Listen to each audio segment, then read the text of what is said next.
So kanilang alawa day no is ako'y client tay pero nalimot kog andam sa ko ang mga gamit please lang. Muna usap ako nagdadali og andam sa ko mga gamit day no pero nga akong client tay is nagtagad na oy. Unya unsa man gusto pa ka mo magpariban sa ko ani please lang. Anyway, maing adlaw di ay sa tuang tanan no og mao day na ang before ug after sa buhok sa ko ang client. Og kani day akong client karon day no kay taga Santiago, Iligan City day ni kung ako nasayo kay lagi day kani nga video is taud-taud na ni. Nalimot na kog edit ani day no. Muna marag wala ko ka sure day kung taga Santiago ba ni silang ma'am no. Basta ang alam ko lang day oy taga Iligan City na ni sila ay please lang. Anyway, kanina yung buhok sa akong client karon no is medyo lisod na siya trabahoon. Kaya lagi bago pa kay siya naka-color siyang buhok day no, o grabe po ka-color ang iyang buhok ani mga panahon na. Muna kay nag-dry magmayo iyang buhok day no, mo lang nag-decide siya day nga iyang ipariban sa kuha. Mo ni kadang adlaw day no ni salig na lang ko ani sa ako ang guardian angel ba. Mao jud ni ako ang ginaingon day no pag makariban gali ko ginani nga klase nga buhok na no, palakasan na lang jud na siya guardian angel oy. Dayon ang ginabuhat lang jud ako aning buhok sa akong client karon no is ako ang gibantayan mo nang time to time is nag-check ko sa iyang buhok. Kay wala pa man lagi naluto ang buhok ni ma'am ani mo nang ako asa silang gipaniud to. Kay para tuloy-tuloy na nga mo ang trabaho bitaw ani. Mo nang naniud to na lang midaan ani day no kay once magplan siya na gani ko day no is dugay na kay siya mahuman ba. Mo na igo pud mi nahuman og kaon day no is naluto na pod ang iyang buhok. Mo nang ako na siya giwaswasan day no kay ako na siya i-blower. Og ako na po nag-i-sprayhan day og hair protect kay para maproteksyonan ang iyang buhok sa init sa blower og init sa plansya ba. Kay lagi naka-color magud ang buhok sa akong client ani mo nang magpalaban jud ko mga inana nga medisina. Kay basta man gud inani nga klase nga buhok bitaw no grabe na siya kabantayanan kay lagi sensitive na kaayo. Mo na lisuran jud ko day basta inani nga klase nga buhok. Mao jud ni isa day nga pinakakapoy nga trabaho day pag hairdresser na gani ka day kana bitong damage na ang buhok tungod sa color. Ay Diyos mio day marag mahotdan jud kay energy anang adlaw please lang. Anyway, daghan kay mga tanan ako no sa akong black up day kung tagpila daw kuno ang ako ang riban. So ang riban day nako day no is magdepende na sa kung unsa kadaot ang inyong buhok kung unsa pud kataas ang inyong buhok. Muna kung mag-PM gali mo sa kuha day no before mo mga tanan day kung pila ang ako ang bayad or pila ang riban ako sa inyong buhok day no pag send sa mo dan og picture day no kay para makita nako day og ma-estimate ako day kung pila akong ipabayad ana sa inyo ha. Kay lisod man ko kay sa tanan day no nga mohatag din ko og price ba pero ako kakita sa inyong buhok. Mo na pag send lang mo og picture sa inyong buhok day og kana pong pagka-picture bitaw day no tarungan na lang pog picture. Ay ang uban man gud day no pag mag-picture day larang naw ang napicturan. Unya unsa man inyong naong ba ni ang ako ang iriban ani ay please lang.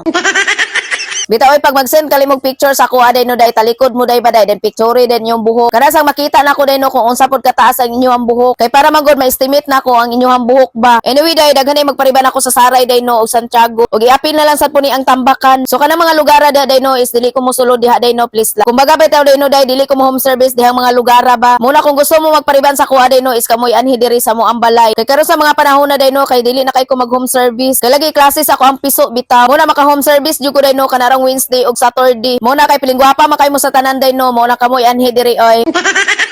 Og mao na din ni ang buhok sa akong client tay no pagkahuman og riba. Kay nanindog man lagi ang baby hair sa ako ang client tay no, mo nang nakoy gibutang ana day kay para mukalma ang iyang buhok. Kumbaga day ba day dili na bita manindog. Og mao na day na ang before ug after pag human ako riba. O di ba day inana nakabagsak day o ginana naka shiny ang iyang buhok. Pero naabtan sa lagi ko gabi day o sa nahuman no. Ay grabe ka gasgas ang akong pagkapilinggwapa ning adlaw oy please lang.